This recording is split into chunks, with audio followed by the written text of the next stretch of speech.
I'm not much one for Skaven lore. Apparently this is a Clan Verkin build. I must assume that Clan Verkin is the inventor of the Poison Wind Globes, because there are 4 Death Globe Bombardiers and 4 Poison Wind Globadiers here in this Skaven build. We got some Skaven slaves up front, ready to get, you know, very cost-effectively exploded by friendlies. We've got a Chieftain here, and a Grey-Seer Plague on the bell. Probably one of my favorite mount choices, if not probably the most underrated. Like, people who play Skaven a lot know how good it is. Other people might not necessarily realize, but very good. Dwarf Thing Menace also extremely strong right now. Doomflayers. This Khorne build here is being forced into a little bit of a narrow advance on this Pillar of Bone map, although they've tried to go as wide as possible. We've got Knights of the Brazen Throne on the far side, a couple of Forsaken for fast DPS, some Marauders, single Chaos Halberd, and Brutes of the Hound, along with Valkyria up in the sky, and some Furies in the back, ready to rush down and at least interrupt some of these globes. But of course, quantity has a quality all of its own, and when you have volume of fire like this, even if your opponent does a good job shutting down elements of it, it is often very difficult to shut down the entire build at the same time. And just look at the bombs. Oh, glorious, glorious sunset of destruction here as the Grey-Seer moves in on his bell. Just clouds of death gas overtaking multiple units, and yeah, Marauders obviously getting nuked there. No surprises. Other units taking less damage. Nothing just extraordinarily getting destroyed, except maybe these Marauders now. Some of the Furies do get contacted in the sky a little bit, but are able to come in and make contact. And the Knights of the Brazen Throne on the far side, also just a devastating charge, running into these Globadiers and just collapsing this flank. Multiple units of Globadiers and Bombardiers here getting wrapped up by the Knights of the Brazen Throne, sporting the Forsaken there. That's a pretty good engagement for Khorne. Over on this other side, things are a little bit of a mixed bag. We've got Karnak here in the back line. I don't know if he's got his summon off, but definitely could do it to try and keep these Poison Wind Globadiers tied up. Valkyria and him jump on the Grey-Seer, but a beautiful dreaded 13th spell, one of the big strengths of the Grey-Seer there. It's going to detonate, do a ton of damage to the Brutes of the Hound there, I believe.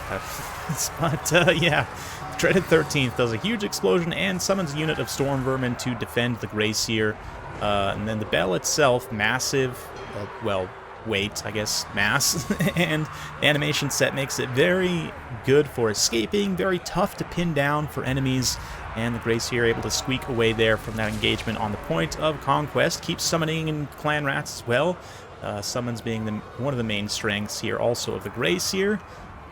That plus the summons plus the escapability of the bell also synergize very well together and just make the Grey-Seer one of the best options, especially with Lord Plague. Lord Ruin also a very good option as well, but even on the bell does still have Scorch as a bound spell, able to do some extra AoE damage with that if necessary. But one unit of Death Globe still online here as the Khorne blob gets a little bit over-blobbed, perhaps, trying to break some of these units on the point.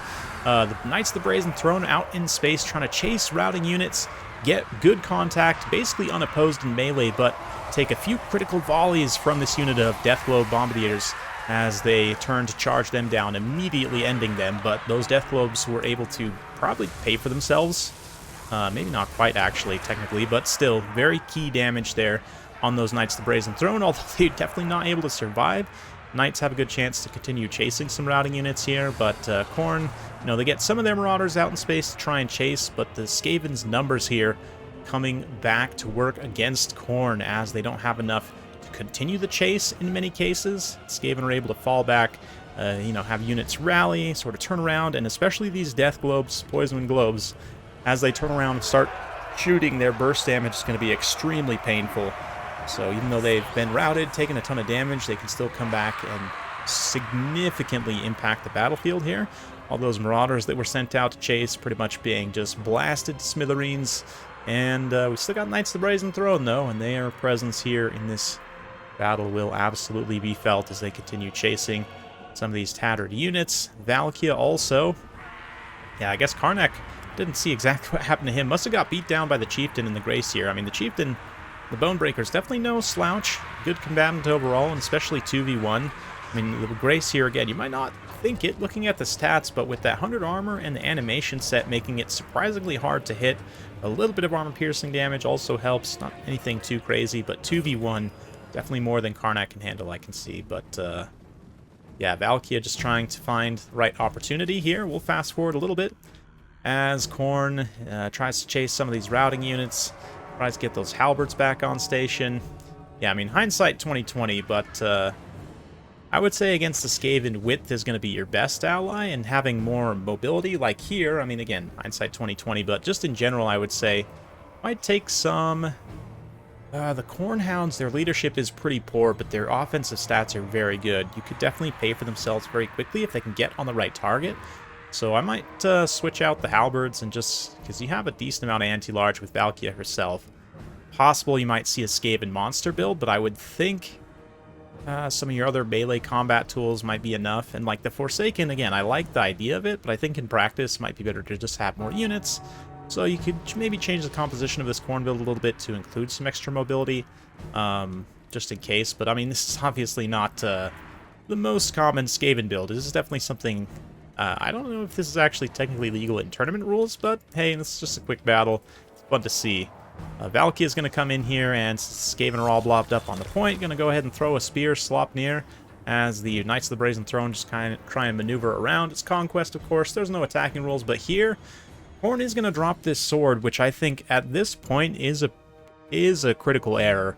The main thing is, if you had timed this with trying to charge in with the Knights of the Brazen Throne, basically forces the Skaven into making a decision. Do they get the volleys with these Deathglobe Bombardiers on the Knights of the Brazen Throne, try and finish them off, and then take the full Sword of Khorne damage, essentially, or do they try and dodge the Sword of Khorne, which then forces them to move, potentially might not get all the volleys, or just any volleys on the Knights of the Brazen Throne, depending on how it plays out.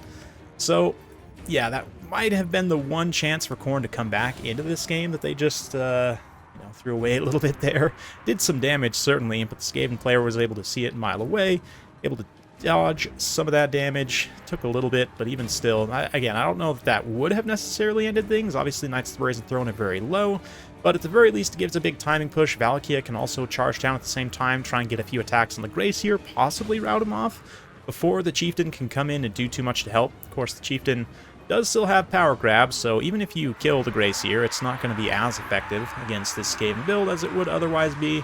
But in the short term, it could be enough to push the scales on some of these units. Instead, the timing push still happens. It's just that, yeah, the Knights of the Brazen Throne here kind of cross the field of fire, and another dreaded 13th with the Storm Vermin Halberds being summoned up, winning the day.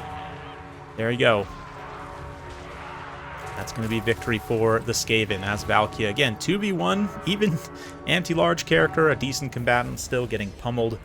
The Dwarf Thing Menace also a part of that pummeling. But anyway, that's it. Big thanks to Wilson for sending that one in. It's definitely a fun one. Again, I don't know if it's technically legal. I think these units actually count as variants of each other under fruit rules? I don't know.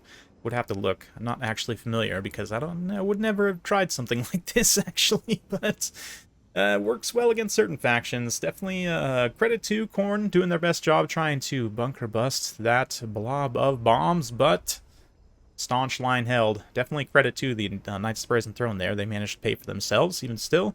The Furies also, interestingly enough, don't pay for themselves. I thought maybe they would have gotten a little bit more value there, but overall pretty decent. The Halberd actually did okay. Maybe I eat my words and just say you should take more Halberds. I don't know. It doesn't seem like it, but yeah, definitely an interesting matchup, interesting game. Hopefully you enjoyed that. If you do like this sort of content, be sure to like, subscribe, hit that bell notification. Every time I upload a new video, you'll be notified. Thanks again. We'll see you next time.